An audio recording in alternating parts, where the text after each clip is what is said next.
Just days before the 2022 Qatar FIFA World Cup kicks off, Vivo, the official smartphone sponsor for the World Cup, is releasing yet another smartphone. This time around, it's the affordable and practical Y series phone, the vivo Y22. Hello there, my name is Dominic and today I'll be unboxing and reviewing the vivo Y22. The price of this smartphone is 19,999 Kenya shillings. This amount gets you a Helio G85 powered smartphone with 4GB RAM and 64GB ROM. So that covers the affordable claim. As for the practicability, you'll find out in my review starting now, but first, a very quick unboxing. The vivo Y22 comes with a free clear phone case that fits the phone perfectly.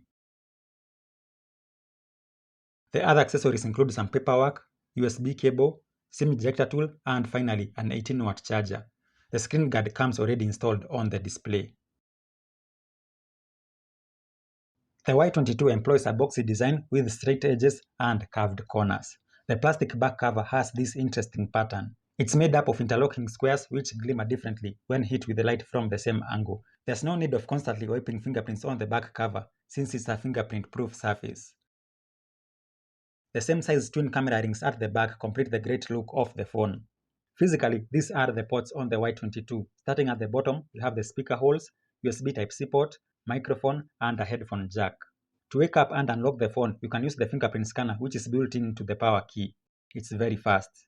The volume buttons are located above this power button.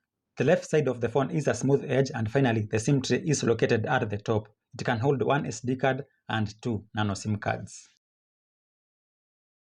The display is a 6.55-inch or 166mm HD plus display with a 720 by 1612 screen resolution. It's not a full HD screen, but it's clear and bright, plus the user gets eye protection and color temperature adjustment settings. As far as audio is concerned, the Y22's single speaker at the bottom outputs some decent mids and highs, but with very little bass.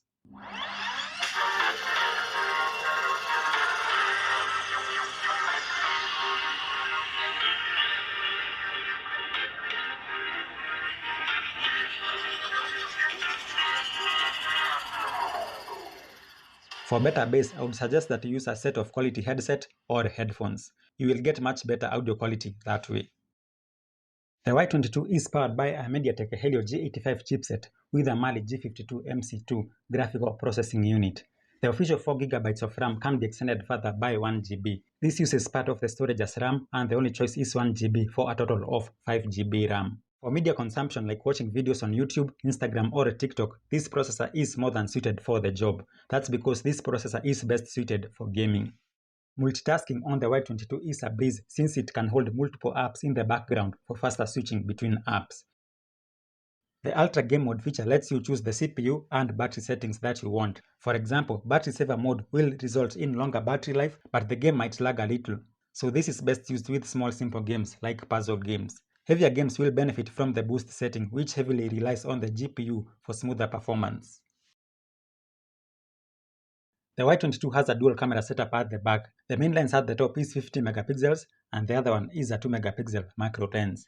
At the front is an 8 megapixel lens housed in a water drop notch. The LED flash is only available for the rear camera setup, while the front camera employs screen lighting. Photos from the main camera are good and with just the right amount of contrast that differentiates the colors well. With the 50 megapixel UHD setting selected, the resulting image sizes are big and incredibly detailed. You can zoom into a small area and still get a detailed segment within the main photo. The macro photos are colorful and detailed, although a little grainy. That's because the macro lens is only 2 megapixels. Selfies from the front camera are also detailed. As you can tell, there's a bit of skin smoothing in these selfies as well as videos. That's because I used the included filters and styles in the camera app. These are best used with the front camera for the best looking selfies and videos according to the lighting in your location. When it comes to video recording, the maximum quality is 1080p at 30 frames per second for both the front and rear cameras. Here are a few samples that I took using the phone. As you can see, they are clear, colorful, and with enough realistic details. Even without color correction, these videos are detailed and with the right amount of contrast. The 5000 mAh battery is big enough to last at least 2 days without charging the phone. The included 18-watt charger fills up the phone halfway after about an hour, so this is the type of phone you leave charging overnight. In conclusion, the vivo Y22 is an affordable and practical smartphone. It's great for everyday use and the perfect phone for Gen Z as their first phone. That's because it looks like a premium product, it takes decent photos and videos, and the processor is powerful enough for some relatively heavy gaming. There are only two things I would change if I were in the position to change them. First is to increase the macro camera to at least 5 megapixels and make it function as an ultra-wide camera too. Secondly, I would add some earphones to the list of accessories.